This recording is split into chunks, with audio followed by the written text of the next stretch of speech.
March the 31st, 1996. The survivor is Maria Altmann, America, Los Angeles, California, USA. It will be in English. This is March 31st, 1996. I'm Mary Rothschild interviewing Maria Altmann, born Black Bauer, for the Survivors of the Shoah Visual History Foundation. This is March 31st, 1996. We are conducting an interview with Maria Altmann. This is a real one. Please give us your name and spell it. Maria Victoria Altmann, Altmann. And was that the name you were born with? No, I was born under the name of Bloch Bauer. And I was only married once, and so then my name became Altmann. Did you have any nicknames? Yes, they called me Mariechen. But when I got to be a big 18, I decided that's it.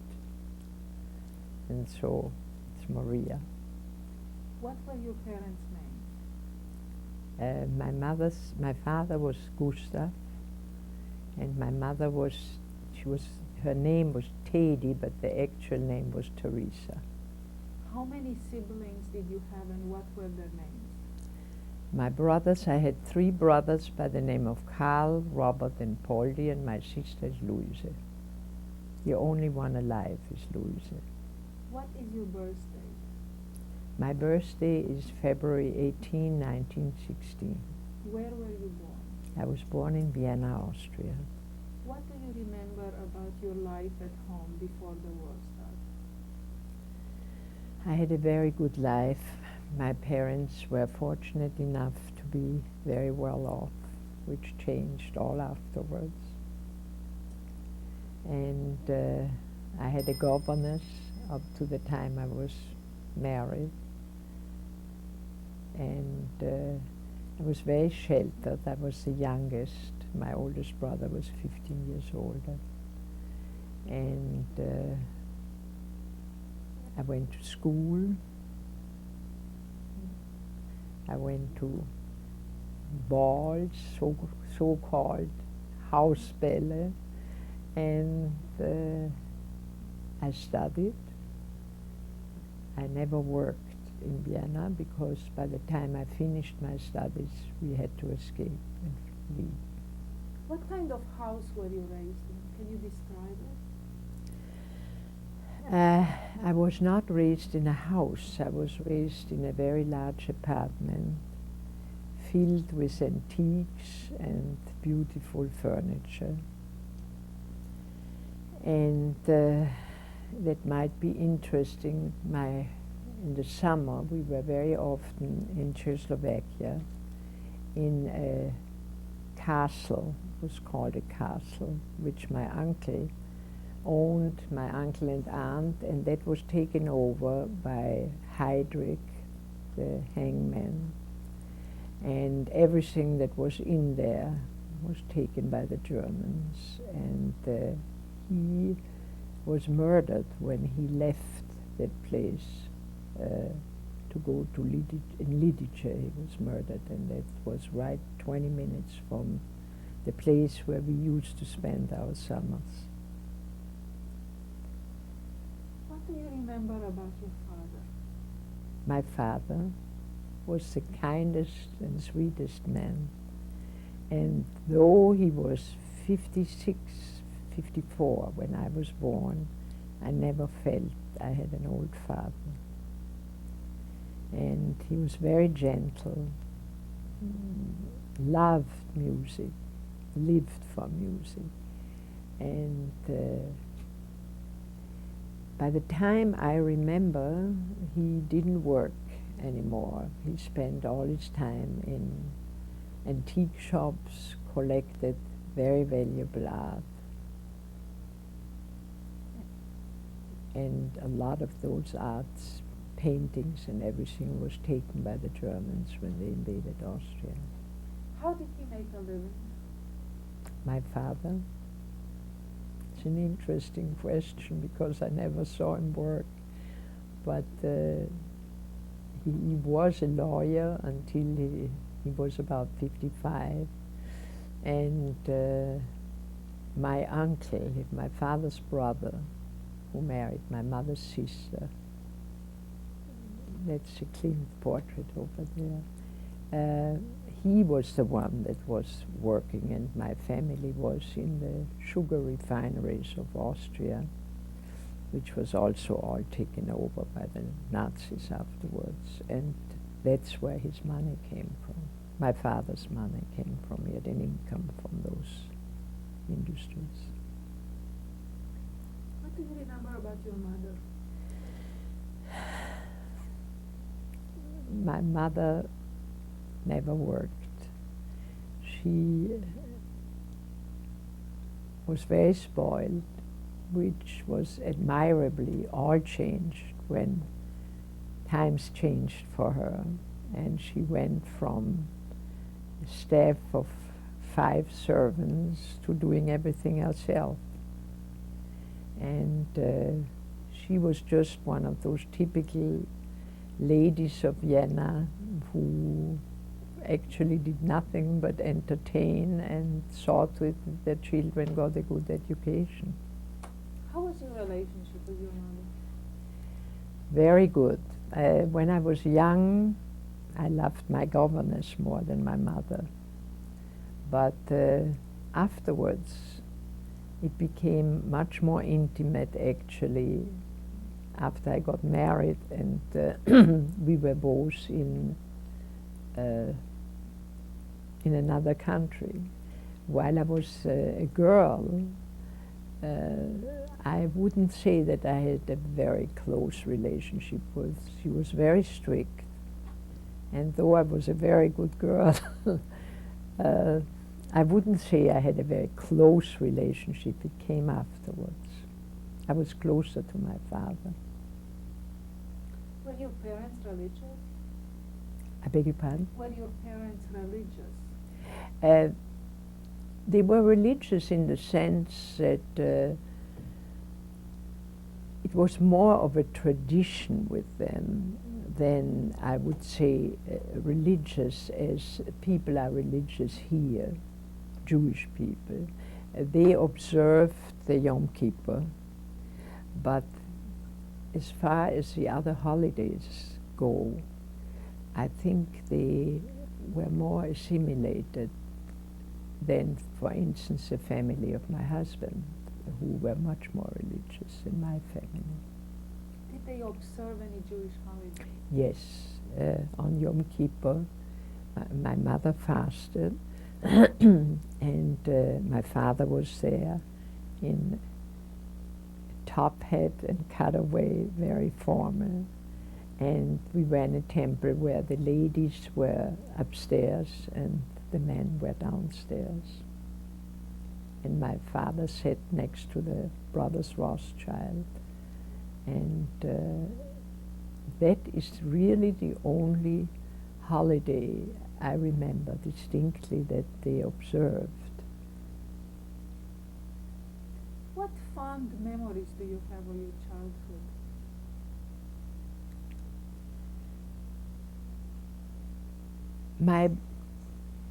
My brothers and sister were all quite a bit older than I was. There was 8 years between me and the next one. My sister was 8 years older, and she's the only one that is still living. And it was very formal. It is so different to the way I have a relationship with my children. And I was a very happy child, though I didn't have what they have now, the television and all that. I was never bored. I painted, I was drawing, I read, I went for walks. And I don't remember that one always had to be doing something like they do now. I was totally happy with the way I lived. In the summer we were in the country, either at that castle of my uncle in Czechoslovakia or we had rented a summer home in the Lake District of Austria, and about 2 hours from Salzburg, which was very beautiful. And I loved it there in the summer, and I was more or less growing up as an only child. All the others were gone by the time. But I was a very happy child. Do you remember your grandparents? No, I never knew my grandfather, any of them, and I only knew my mother's mother, who died when I was about 6 years old. And the whole family, there was no cure in those days for tuberculosis. My mother lost all her brothers from under the age of 40.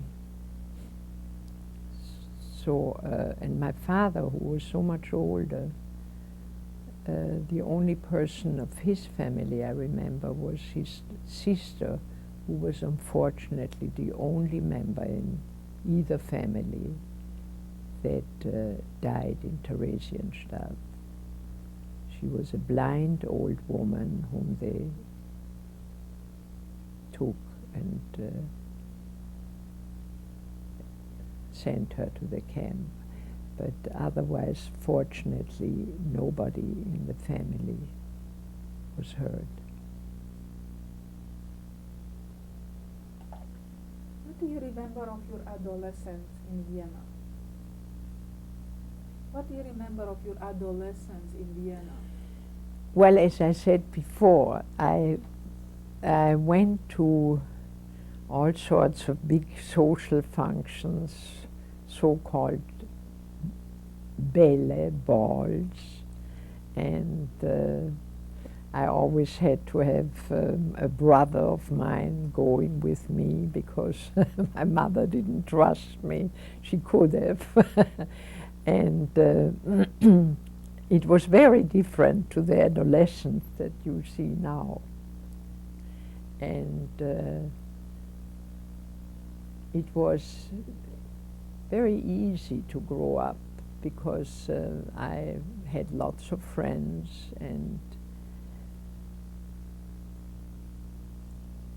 I took a lot of languages, and I studied painting, and as I said, I was a very fortunate, spoiled child, but different in a way that as far as my clothing and everything goes, it was all very, very simple and not like I've seen here, that the people spoil the children when they're very well off. The children are spoiled with money and clothing. That was totally different. How was it?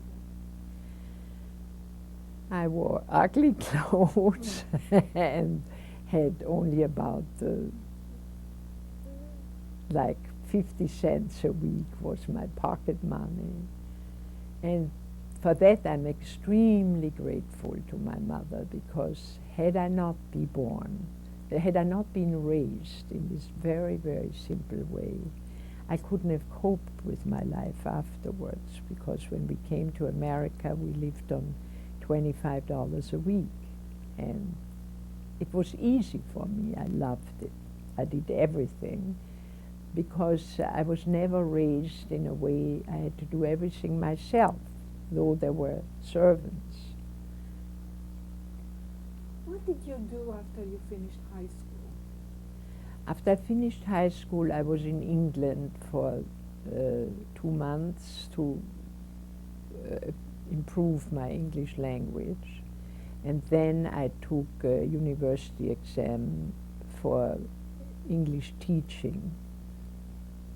And my grammar, my spelling is better than the one of my American children, but I never lost my accent. And then I got married. How did you meet your husband?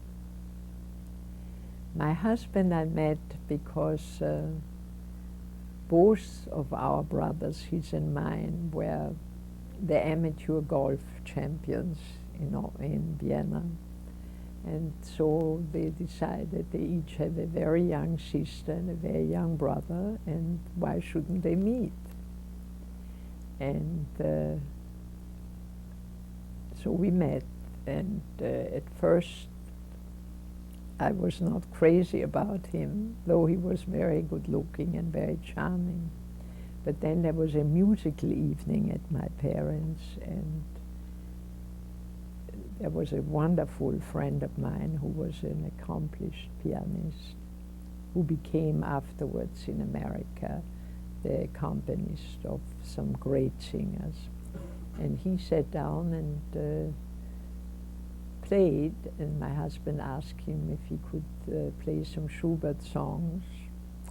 And when Fritz started singing, I fell in love. And that lasted really all the time. He wanted to be a professional singer, an opera singer. What year was that when you met him? I met him in 36, and we got married in December 37. And it was really the last Jewish big wedding in Austria, in Vienna, excuse me. Because when we came back from our honeymoon, I was sick, and I went with my governess, as a matter of fact, the outskirts of Vienna. There was a lovely little place called Mariazell, and there for the first time I saw Nazis moving and heard the Horst Wessel song. And that was in February, and in March, on the 11th of March, they invaded Austria. And I, contrary to my husband, up to that time, had never experienced any anti-Semitism. I was never called an Sauerjud, as he told me. What did you expect? Didn't you know what the Austrians were? Well, I didn't. I lived in a shell, in a very sheltered world. And so right after, actually, we had just moved into a very, very beautiful new apartment, part of the Bernhard Altmann factory. There was the Wohnhaus, the place where the people lived, and then there was a very big factory. And it was one of the very first things that the Nazis stormed, was that place, because they had a lot of international trade, and they wanted to get hold of that.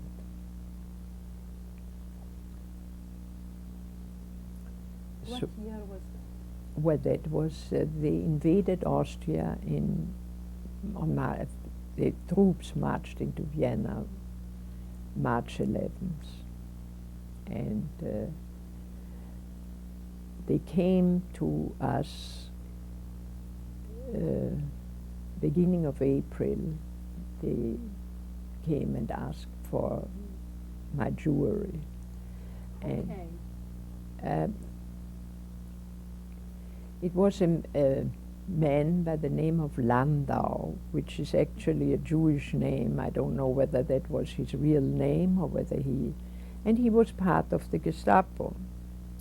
And since the Bernhard Altmann factory, which was exporting a lot of their merchandise, knitwear, and very famous knitwear, and they got established in the United States afterwards. They brought in a lot of foreign money, which they were very interested in.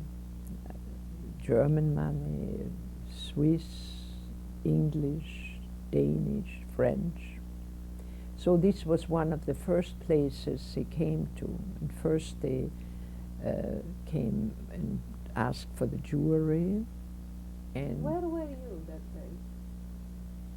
I was at home in our new apartment, and I was so terrified at the thought that they would imprison Fritz, that arrest Fritz, that I told them I only had some of my jewelry at home, the very expensive jewelries at the jeweler. They wouldn't have known about it. But I called the jeweler and he had it sent by messenger. And I had just received the diamond necklace of my very famous aunt, the one that was painted by Klimt, and the portrait hangs in the museum in Vienna now. And they took it out of the velvet box, slipped it in the pocket, and a week later they came and arrested Fritz, so it didn't help.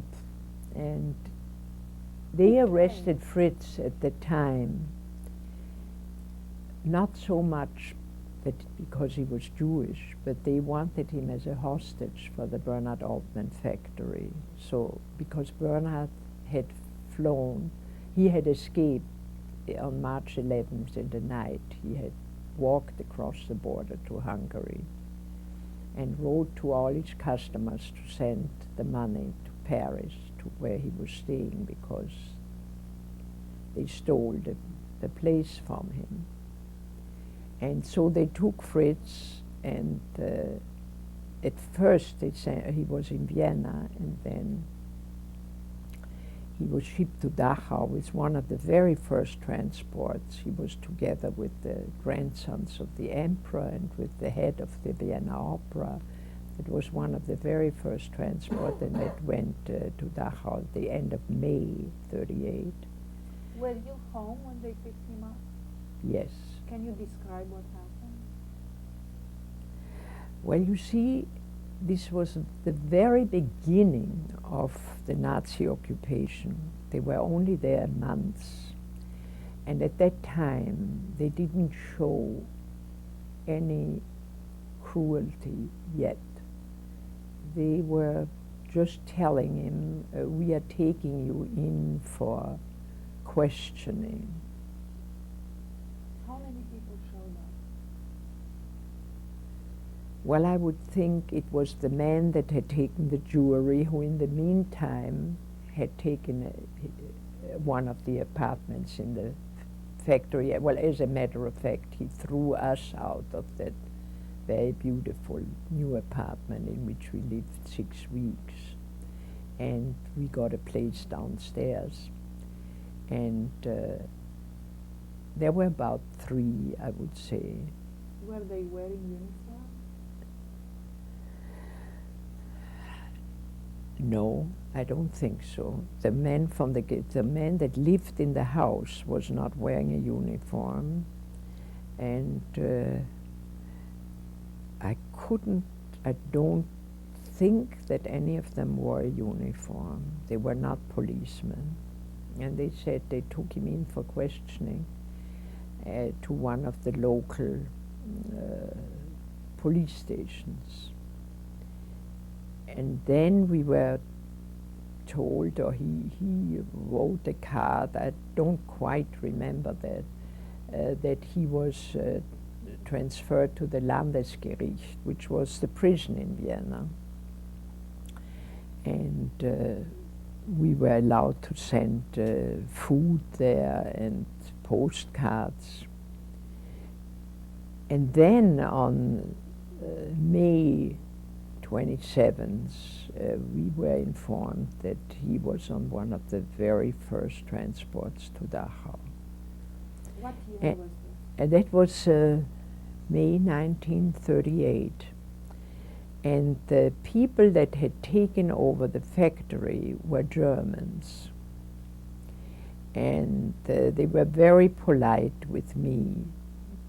They never yelled yet with me. They tried to sort of see you. What they wanted to do is they wanted to convince me to tell my brother-in-law that they were treating us very well. They flew to Paris, and after Fritz was sent to Dachau, the men flew to Paris, and no, at first they asked, one of them asked me, I was in mourning after my father who died in July, and they asked me if I want to go with him to Berlin, and I was in those days I was in deep mourning with a long black veil.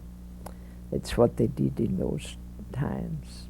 And he said, oh, you're not going to wear that when we go to Berlin together. He was very sort of friendly, and but I naturally only was friendly because I wanted to help my husband. So we were in Berlin, and he told me that's the German man that occupied the factory, that he was trying to get Fritz out of concentration camp, but what actually got him out of concentration camp was that they went to Bernhard and told him, if you want to see your brother again, you better sign over the factory to us, which he did.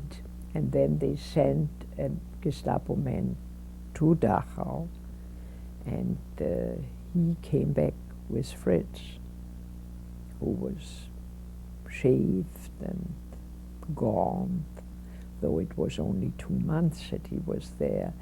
And in those days, Dachau was not what it became 3 months after. He was still able to buy things in the canteen, and they were not starved. They were not really beaten yet. The trip in the train was horrible, he told me, but they all had to stare into the light. But he was one of the lucky ones still. Some of his inmates, among them that very, very famous, wonderful Jewish comedian Fritz Grünbaum. I just read the other day in one of the little books that came out in Vienna how dreadfully he perished. And Fritz said he was so wonderful, he always kept amusing the other prisoners. And then when he came back, they were on the outside, never pretending that we could never leave. They gave me my passport. They would have never given one to Fritz. And so Bernhard managed, through an inmate of Fritz in the prison, where we knew that his mail wasn't going to be read because he was a nobody. All the correspondence went to him, and Bernhard arranged that we would escape over the border to Holland, where We have to stop now.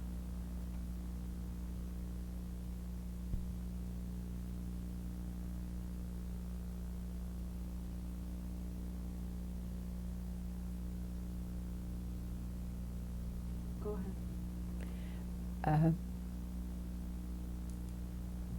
The people that had taken over the factory were 2 Germans, and they went to Paris and convinced, I think I mentioned that already, that after they got the signature, Fritz came home.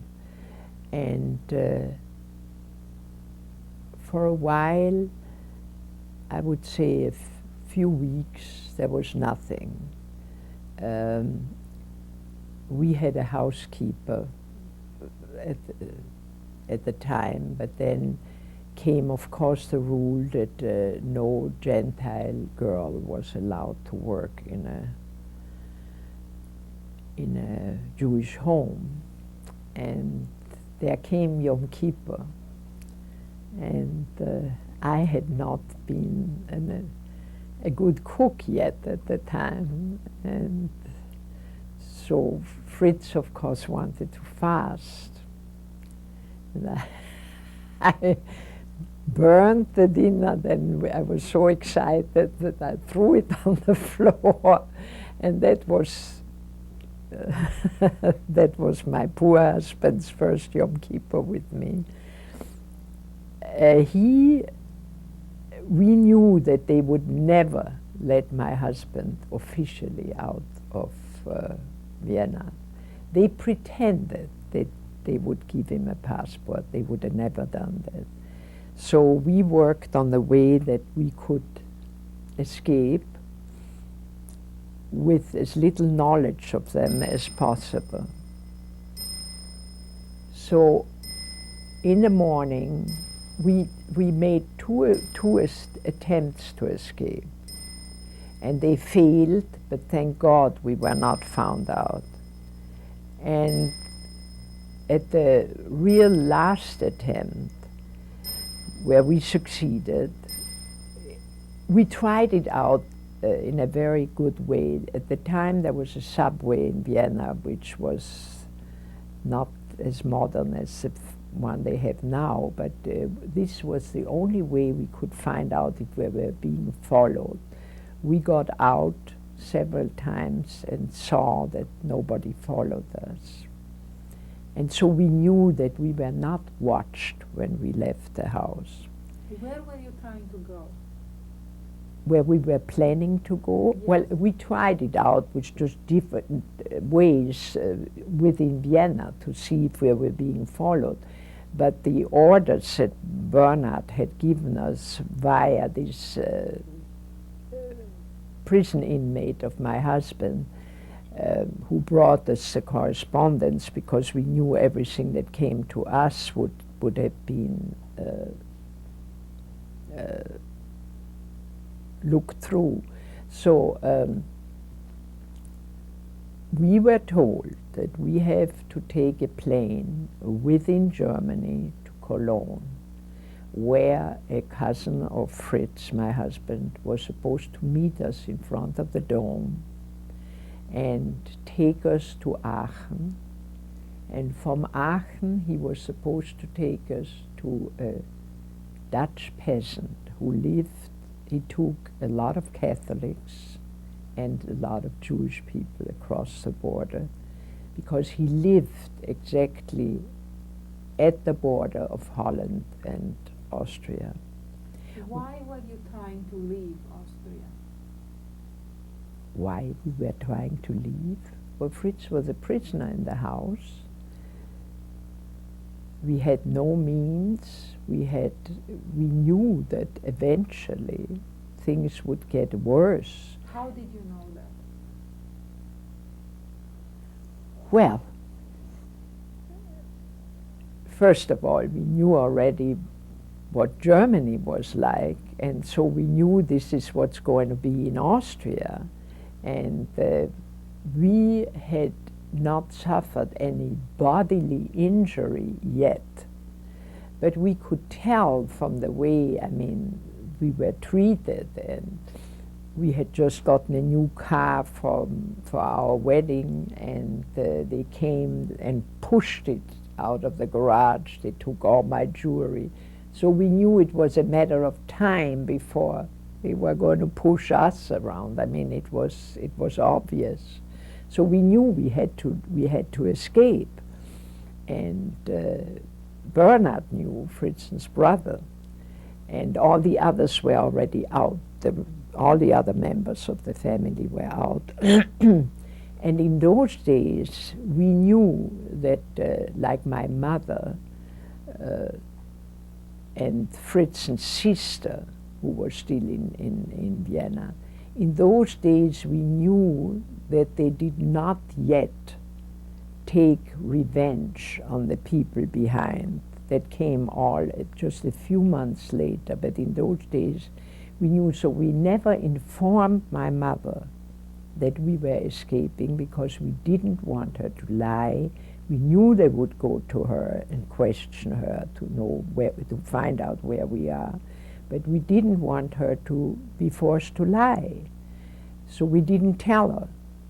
And what happened was, I went to the owners of the factory, so-called owners, and said, my husband has a dentist appointment, and afterwards he's not feeling well, could we go for a little walk? And so they said, yes, as long as you are home by 5 o'clock. So you were under a curfew. Yes, yes. When did that happen? Well, no, it wasn't that. But Fritz had what they called house arrest. You know, he wasn't supposed to leave the house. I coaxed him and said we had to go to the dentist. And since I knew that we were not being followed, you know, I knew we could do what we had to do. So we took naturally no luggage. We just had a couple of raincoats, and we went to the airport. And we had tickets. A friend of ours had bought tickets to Cologne. And it was a horrible moment because we were in the plane, and the plane had started to go, and all of a sudden it was stopped and the stair was put on. And our hearts stood still because we thought they're coming for him. But what it was, the captain said there was bad weather in Munich, and so we had a delay of 20 minutes. But by that time we were shaking. And then we went to Cologne, and we went in front of the dome, and there was no one. And as it turned out, I don't think anybody had been in front of that beautiful dome and seen nothing of it. We walked around and around, and the man never showed up, his cousin. As it turned out, there was a mistake, and they expected us the next day. So we took the train to Aachen on our own. And we had the address of that peasant, but we didn't know where it was. So we took a cab, and he didn't know where it was, and so he said, I'll ask the Grenzpolizei, was right there. We'll ask him for the No, we said we remembered where it was, so we just got out and walked. And there came a priest, and we asked him if he knows the address. And he said, I will take you there, because I take a lot of my parishioners there. And so the peasant said, oh, how come you are here? You are supposed to come tomorrow, but I'll take you tonight. And there came a case now which did not happen to people who normally tried to escape because they had no visa to another country, so they walked across the border. And when they were sent back, nothing happened to them. They just had to try again, because for them it was the case that they had no entry into another country. Fritz, they would have shot. He would have never gotten out because he wasn't supposed to leave. So Bernhard had arranged that that this son-in-law of the chief of police of Amsterdam was waiting for us as soon as we climbed over the border, which was very dramatic. It was, we had to wait until the guard changed around midnight. There were 10 minutes where there was no guards. What border was that? That was the border from Aachen into Holland. And Fritz said, we were running, and Fritz said, Hopsa, which means jump or be careful. But I understood just the S.A. And then I fell over the barbed wire, but everything went smooth so far. And he said, you're in Holland now, the farmer said. And so we thought now everything is easy, but Bernhard had known that if the police in Holland would find us, they'd send us right back, which would be the end of Fritz. So this son-in-law of the chief of police, who was a lawyer, was waiting for us right there at that spot, took us to Maastricht, which was the border town. There we spent the night under his protection. And the next day, Bernard had taken a private plane to fly us from Amsterdam to Liverpool. The Home Office in England had given him permission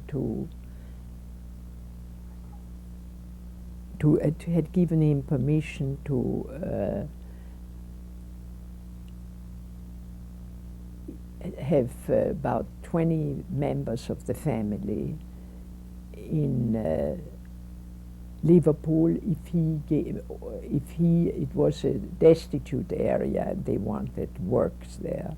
So he built a factory there, and for that they gave him asylum.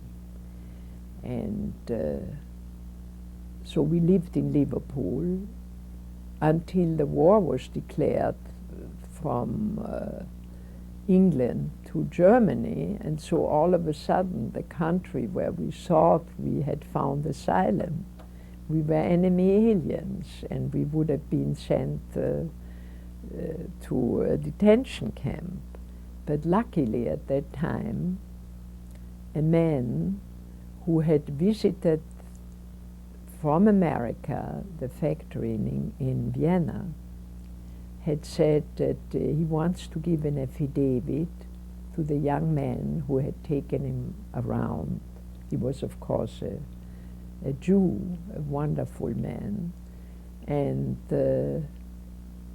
we never planned to go to America. We wanted to stay in England, but this way we were lucky enough to be on the quota. And we were in England from October 38 to May 40. And so my husband even sang in an opera in Liverpool, which made him terribly happy. And then in May 1940, when our visa came, we went to America. But we went through the Blitz in England started very soon after we had left. So we had some blackouts in Liverpool, but we never suffered any of the horrible things that happened afterwards. How did you support yourself during your stay in England? In England? Yeah. Oh, that was, Fritz worked in the factory, in the totally brand new factory that Bernard had built for using workers, which he had promised to England. And so we had a very nice, adequate income, which changed when we came to America. In America he worked, and we had, as I said, he made $25 a week, and we lived in a little attic, and it was an incredibly happy time for me. It was freedom. Where did you come to America? We arrived in New York, but we went right away to Fall River, Massachusetts, where Bernard again had started a factory. He was an incredibly bright man, and he was like the fairy tale of Rumpelstiltskin. He could spin straw into gold, and he became an incredibly successful man here. He introduced cashmere to this country. But unfortunately,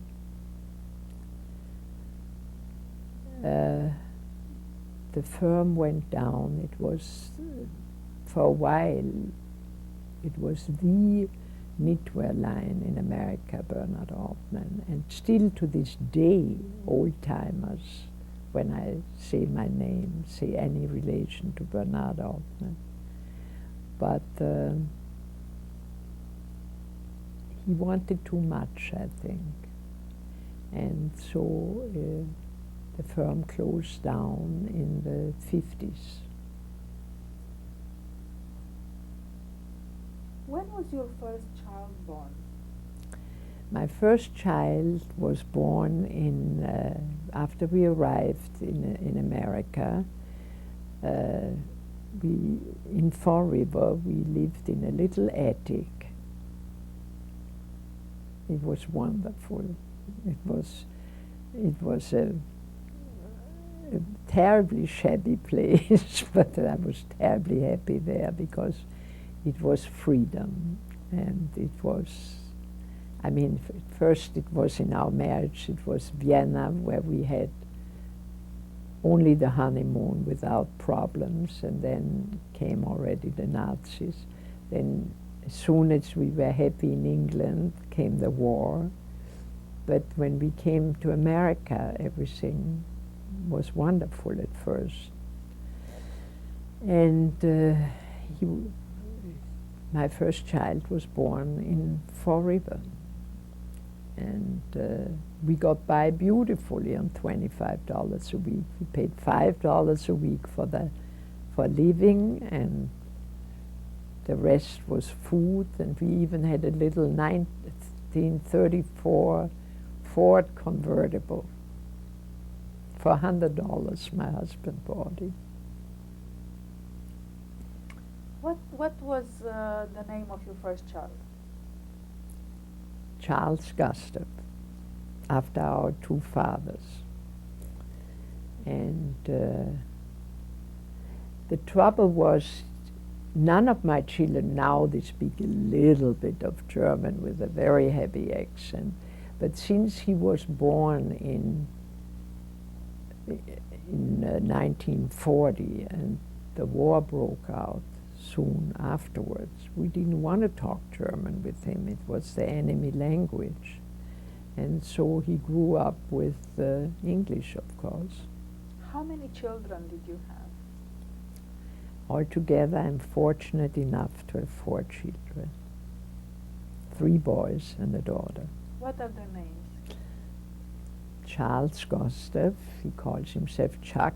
Then there's Peter Bernard, Peter, and Jimmy, who is called James, and my daughter Margie in between, 1 daughter and 3 boys. Where are they today? I'm very fortunate. I have them all not too far. 2 of my sons live in Los Angeles. My daughter lives in Solana Beach, and my middle son lives in Tacoma, Washington. What do they do?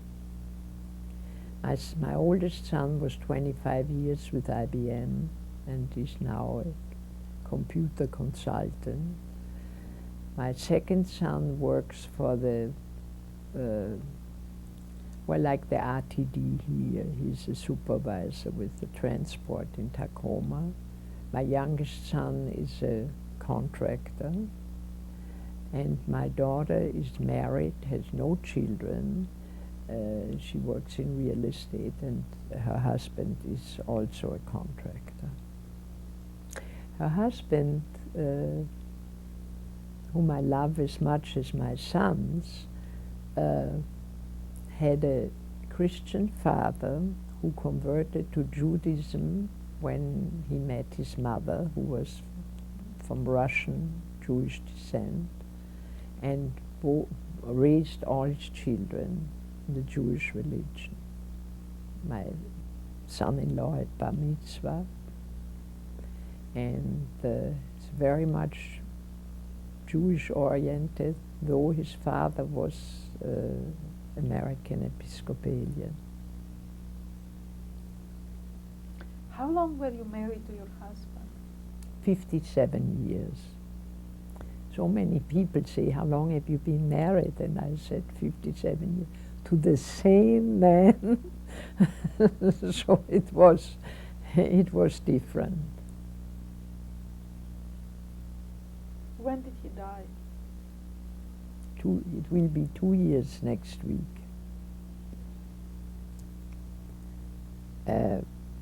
He worked for the Bernard Altmann factory, but his dream was to become a singer, which was very difficult in those days because he sang for every well-known conductor.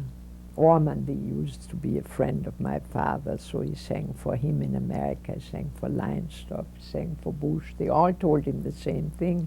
He has a very beautiful voice, but at that time there were only 3 operas in this country. Now every little city has an opera. He was born 50 years too soon. But I don't think his voice was big enough for the opera anyway. But he gave me the love for music. And so I'm so sorry that only my son-in-law loves music like he did. We never were able, we took them all to operas, but they didn't like it. Do you have any grandchildren? Oh yes, I have 6 grandchildren. My youngest son has 4 children, excuse me. And my oldest son has 2 sons. They are all wonderful. Different than I was raised, but wonderful. Is there anything you would like to add to the story that I haven't asked you? I don't think so. Maybe the one thing is that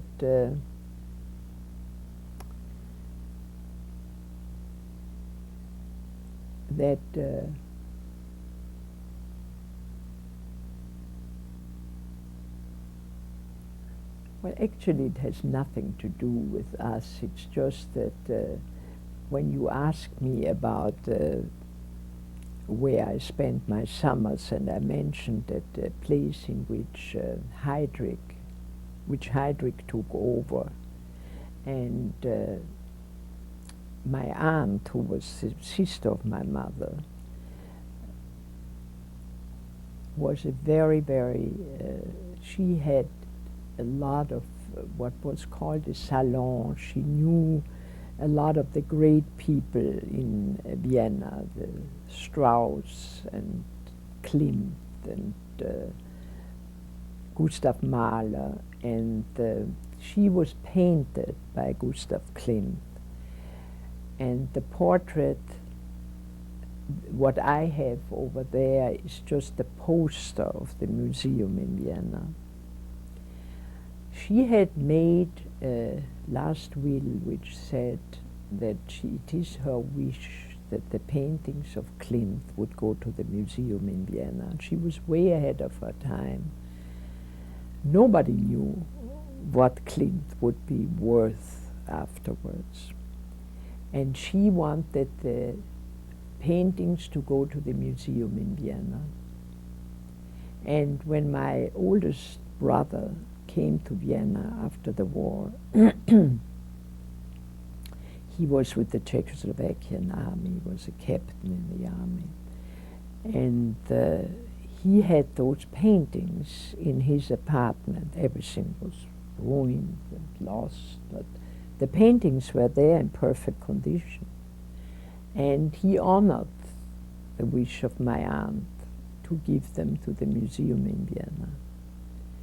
Thinking back, the lawyer now tells us it was a big mistake, because we could have said, you stole everything from us. You took all our paintings, because my uncle had a lot of paintings from Rudolf Alt, who was Hitler's favorite painter.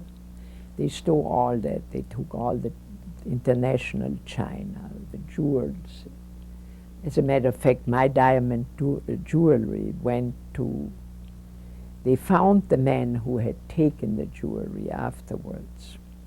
And they said, whatever happened to the jewelry of Mrs. Bernard Altmann? He said, I don't know, but the necklace of Mrs. Fritz Altmann went to Mrs. Göring. But by that time, it was too late to make a claim. You only had so much time. But we never realized in 1945 the value of the Klimts. We thought they were, well, just modern paintings that didn't mean a thing. So we honored the wish and gave it to the museum. Now, of course, it's too late to make any claim. At that time, we could have done it. We could have said, you stole everything from us, we don't give you the painting. The one portrait alone is now worth $17 million. And we would have been the heirs of, but we can't take it away. It travels from Paris to London to New York. And there were 8 paintings, and she is the model for 2 of them. But I think material values, jewelry, paintings, don't count. It's gone, it's gone. We are very fortunate that our losses were just material losses and not losses that so many people suffered, other losses. Aya, what kind of lessons did you learn from your brush with the Holocaust that you would like to leave your grandchildren as a legacy? What kind of a lesson, you say? Yes.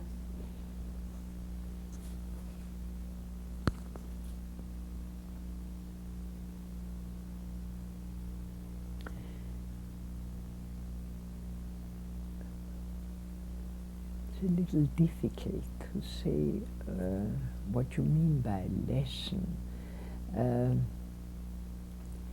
I know one thing.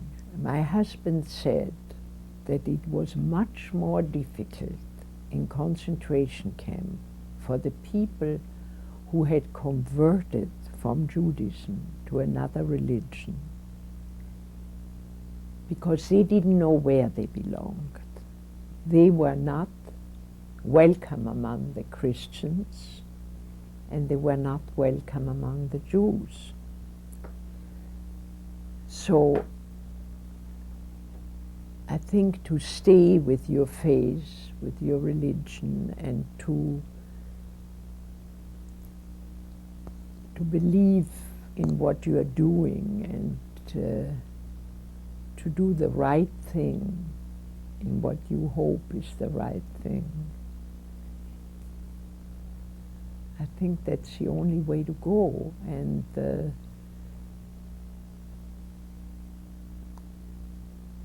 we were just very fortunate in spite of unfortunate things that happened. They were not tragic things. So many people suffered such terrible tragedies. We were fortunate in that respect. As a matter of fact, my sister, who lived in Yugoslavia, when they invaded the Nazis there,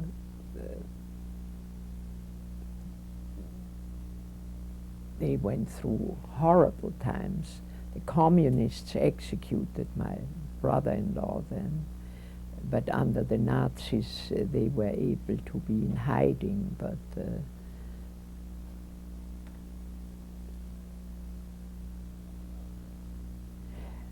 my sister converted to Catholicism because she was advised to do that in order to stay. And my husband always, she and her husband, my husband always felt that had she not done that, she would have been forced to leave, and she would have left, and my brother-in-law would not have been killed by the communists afterwards. We have to stop now.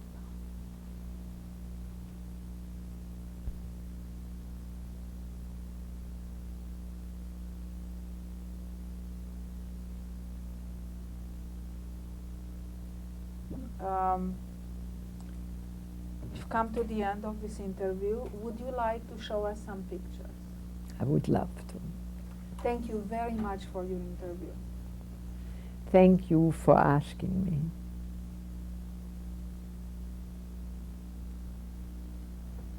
Okay, who are we looking at? This is looking at my parents, my father doing his favorite thing, playing the cello, His name? Gustav Blochbauer, and the cello was given to him for lifetime by the brothers Rothschild. It's a Stradivarius, and that's the first thing that very soon after the Germans came to Vienna, they found among the Rothschild processions. the Stradivarius, which was in my father's house, given to him for lifetime by the Rothschild. They came to pick it up. Who's in the picture with him? My mother, Her name? Teresa, but called Teddy, and she just sits and listens to him. She didn't play any instrument. Approximately when was the picture taken? That picture was taken when everything was beautiful and peaceful, I would say around 1934. Where? That was taken in Bad Ischl in the country in Austria, in a Biedermeier room, and we rented that for 30 years every summer. Thank you. Go ahead. This was a castle called Panensky Brzeżany, Schloss Jungfer Brzeżan, which was 20 minutes near Prague. And after the Nazis occupied Czechoslovakia, Heydrich, who had the name Hangman, occupied this place. They robbed us of everything in there, the paintings, the building, and nothing. We got back nothing because that was now under Czechoslovakia. And there was a beautiful park and a pond there where we always wanted my uncle to build a pool, which he never did. But Heydrich had a pool. But now it is just used as something for the state. It's no longer used as a home. How do you happen to have the picture? This picture was a postcard that I wrote in the year 1936 to the first young man I ever was in love with. In those days you didn't date or anything yet, but he gave me my first kiss, and he sent me the picture about a few years ago. He found it among his possessions. I sent him that postcard from the place where I was over the summer. This is my sister Louise, who married Baron Gutmann in Vienna, who was executed by the communists in Yugoslavia. And this is her daughter Nellie, who is a scientist in Vancouver, and she's married now to an Austrian, Prince Auersperg. And when was the picture taken? that picture was taken in, I think it was in Yugoslavia, in the time when my niece was still a young girl before she studied medicine. And that must have been about, I would say, 1935. It's me as a bride taken on the morning of our wedding on December 9th, 1937, just a few months before everything changed in Austria. What is your name? What is your name?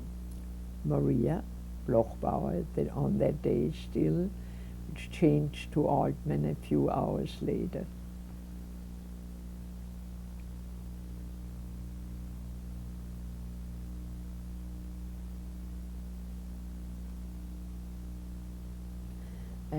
That is me and my husband Fritz, taken in Lake Arrowhead very soon after we came to California.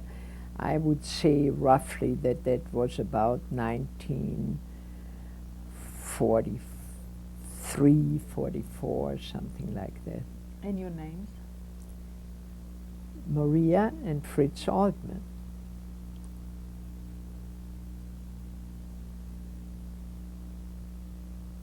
This is the most recent picture of me and my 4 children, taken on my 80th birthday a month ago, February 18, 1996. From left to right? from left to right, it is my daughter Margie, my son Chuck, me, Your my name? Maria, my son Jimmy, and my son Peter. Was it taken in Los Angeles? It was taken here at a restaurant at the dinner that my husband's nephew gave for me in a restaurant called Giorgio. In Los Angeles? In Santa Monica. Unfortunately, my son-in-law is not on that picture. He took. These are my grandsons, the son of my oldest son Chuck, and that was taken about 8 years ago, I would say, 6 or 8 years ago, because now my oldest grandson is in his first year law at UCLA, and the other one is in his first year undergraduate in Santa Barbara. So this was not taken just a few weeks ago. What are their names? Their names is Philip Julius and Kenneth David. Whose sons are they? They are the sons of my oldest son, Chuck.